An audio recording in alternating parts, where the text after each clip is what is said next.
अहिल्याबाई स्मारकाच्या शेजारी 84 वर्षीय वृद्ध महिला इंदुबाई राजाराम सूर्यवंशी यांच्या गळ्यातील सोन्याची बोरमाळ आणि मंगळसूत्र असा 2,62,500 रुपयांचे दागिने चोरून नेलेत। या प्रकरणी त्यांच्या फिर्यादीवरून संजयनगर पोलीस ठाण्यात गुन्हा दाखल झालाय।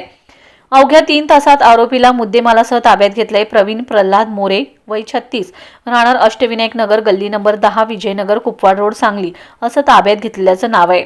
फिर्यादी या सांगलीत शाहूनगर अहिल्याबाई होळकर स्मारकाजवळ राहण्यास आहेत।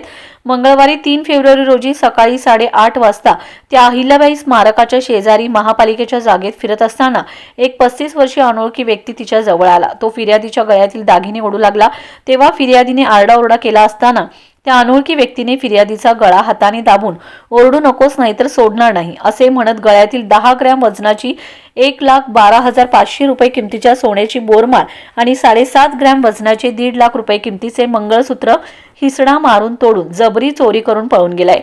यावेळी फिर्यादीचा गळा धरल्याने गळ्यास दाब बसला तर हिसडा मारल्यामुळे फिर्यादीच्या गळ्यास व्रण पडलाय। हा गुन्हा संजयनगर पोलीस ठाण्यात दाखल होताच संजयनगर पोलीस ठाण्याचे पोलीस निरीक्षक सतीश कदम, पोलीस उपनिरीक्षक ज्योतिबा भोसले यांच्यासह संजयनगर पोलीस ठाण्याकडील गुन्हे प्रकटीकरण शाखेचे अंमलदार तात्काळ घटनास्थळी दाखल झालेत। त्यांना घटनास्थळावर मिळालेल्या तांत्रिक माहितीच्या आधारे सापळा लावून अवघ्या 3 तासात आरोपीस ताब्यात घेतले। त्याच्याकडून जबरी चोरीचे सर्व दागिने हस्तगत करण्यात आलेत, तर गुन्ह्याचा पुढील तपास सहाय्यक पोलीस फौजदार संतोष माने करीत आहेत।